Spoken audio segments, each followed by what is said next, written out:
Hi mga yay! A day in a life ng hindi certified caregiver. Marami nagsasabi nga na bakit daw ako hiligay nun ng hiligay nun. Bakit di daw ako magtagalog para maintindihan naman ng karamihan. So ngayon nagtatagalog na ako sa voiceover ko sa video na to. Sana marami ng reactor akong matatanggap. At hindi lang sana reactor, pati sana maraming views at followers. Bago po ang page ko na ito mga iyay, kasi nung nakaraan meron po akong isa pang page. Isa pong account which is nahack po yun. Then, I need to make new one which is page na kasi last time profile yun eh. Anyways mga iyay, solo flight ko pala ngayon today. Exact 3 days ago na solo flight ko. It means na solo flight, ako lang mag-isa, nag-aalaga ng matanda at the same time, naggagawa ng mga trabaho sa bahay. The reason why wala na po dito si ate, yung kasama ko na gumagawa po ng mga gawaing bahay. Sa kadahilanan na yung amo ko ay nag-resign na or yung amo namin ay nag-resign na. So wala nang budget yung amo ko or hindi niya na-afford na magpasahod ng 2 katulong. Pinapili naman si ate kung gusto niya mag-stay dito or mag-transfer sa ibang amo or uuwi na lang ba ng Pilipinas. But ate prefer na maghanap muna ng ibang amo if meron pa. And she's lucky dahil meron siyang nakuhang amo in just 1 week. I hope okay yung amo niya ngayon at sana mas tumagal pa siya doon. Gusto din sana ng amo namin na mag-stay siya dito kasi wala namang problema sa the way na mag-handle siya ng trabaho niya, as in excellent naman siya. Pulido naman siya sa mga gawaing bahay na nagagawa niya. Wala kang magiging problema sa kanya sa mga trabaho niya sa loob ng bahay. Maaasahan mo talaga siya. Yung una, ang arrangement ng amo namin is maghahanap siya ng ibang mga kaibigan niya na gustong magpalinis ng bahay kahit twice a week or thrice a week. At si ate yung i-recommend niya. So, ibig sabihin, magtatrabaho si ate sa ibang bahay, parang part-time. Per hour yung sahod nun. So, minimum or maximum 4 hours yung trabaho. Talagay na lang natin na mag-i-earn ka ng less than 100 Singapore dollars sa isang oras mo na pagtatrabaho sa ibang bahay. Laki-laki na rin yun pag twice a week ka magtrabaho. Mas malaki ang kita pa nag-part-time ka. Pag nag-part-time ka, yung sahod mo sa isang buwan, doble mo makukuha sa part-time. Yun nga lang, hindi lang safe kasi illegal yun. So yun na nga, hindi pumayag si ate sa ganong arrangement. Kasi na-try ni ate na magtrabaho sa 2 bahay in just 1 week. Ang hindi lang maganda kasi hindi napunta sa kanya or hindi binigay sa kanya directly yung sa sinahod niya that day sa pagtatrabaho dun sa bahay na yun as a part-time. Ang nasahod niya sa pagtatrabaho dun sa part-time na yung araw na yun ay napunta sa amo ko or sa amo namin. Tapos ibibigay lang ng amo namin yung sahod niya kung magkano yung sahod niya sa isang buwan. Kung iisipin at kukwentahin, iluging-lugi siya. Malaki ang income niya sa part-time. Same time, magtatrabaho pa siya dito sa bahay. Kasi hindi na magpapasahod yung amo ko sa kanya. Yung sahod niya kada buwan is doon lang sa part-time niya makukuha. Side na lang si ate na instead magstay dito, mas prefer niya lang mag-transfer sa ibang amo or umuwi ng Pilipinas. Umuwi ng Pilipinas kung wala talaga siyang mahanap na amo. Yan din naman ni ate at nakahanap siya ng amo in just 1 week. Fairness na sa kondo. At ang sabi pa niya, fully air-conditioned ang bahay. Mayaman! Hindi na problema doon ng pagkain at hindi na rin siguro problema doon ng pera. Ang arrangement namin dito sa bahay, ako yung nag-aalaga pa rin sa matanda at tumutulong din sa gawaing bahay, nagluluto, naglalaba, naglilinis. Pero hindi ko naman pino-force yung sarili ko yung mga gawaing bahay kasi nga meron din akong alagang inaalagaan at saka mahirap din sa place ko. Itong alaga ko is non-mobile. Makalakad, hindi makatayo on her own. And from time to time, kailangan ko siyang i-transfer from bed to chair and chair to bed. Especially pag nandito to sa bahay, during daytime, wala siyang diaper.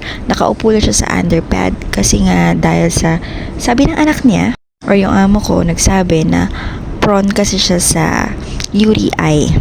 Para ma-prevent yung UTI, hindi siya magsusuot or ng diaper. Hindi siya nagsusuot ng parati ng diaper, hindi siya magkakaroon ng UTI. Pero mga iyay, ang sabi ng doktor, kahit na hindi ka man magsuot ng diaper kung non-mobile ka na or non-mobile ka na tao, alakad, hindi makatayo, hindi pinagpapawisan, talagang magkakaroon ka ng UTI. Especially pag babae ka. Which is hindi yun maintindihan ng amo ko. Regarding sa UTI ng alaga ko, marami na kaming pinuntahan ng doktor para magpakonsulta. Ding mga specialist doon sa private na ospital. Pareho lang din naman ang mga sinasabi nila. Kakaiba din tong alaga ko. Alam nyo ba mga iyay? Kasi ilang ulit to kong uminom ng antibiotics. Meron siyang long-term antibiotics na tinitik, good for 3 months. Usually ang antibiotics only for 7 days.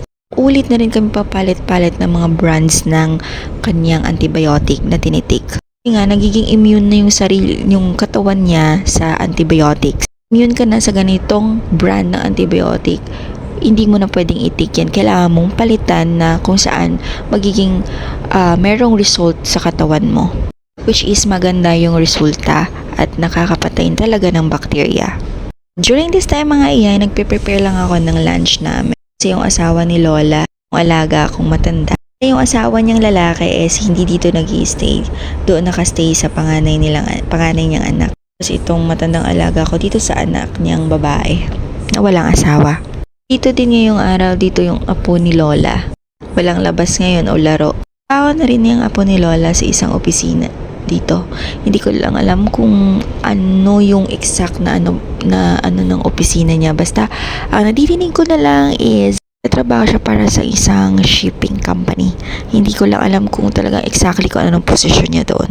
Nagluto lang ako dyan ng porridge, yung Chinese porridge or congee ang tawag nila dito.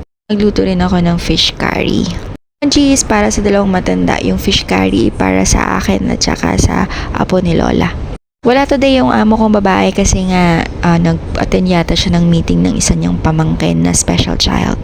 Ngayong gabi pa yung dating niya.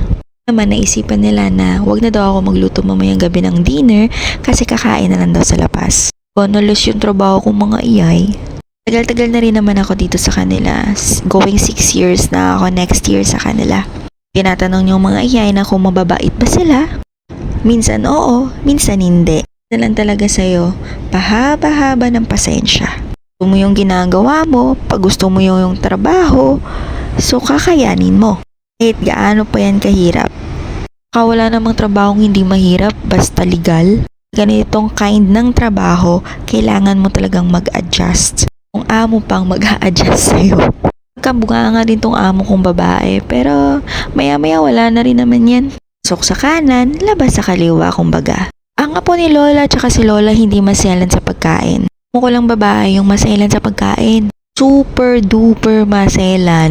Kakalurky mga iyay. Di mo na alam kung saan ka lulugar at di mo na alam kung ano yung lulutuin mo sa kakaisip na ano ba talaga yung mas masarap sa kanya? Ano ba yung masarap sa kanya? Ano ba yung gusto niya? Natanong mo rin naman kasi, ganito, ganyan, ganyan, ganito. Ginawa mo sasabihin, hindi ganyan, hindi ganito. Hindi mo lang naman kung anong sabi niya at kung anong gusto niya.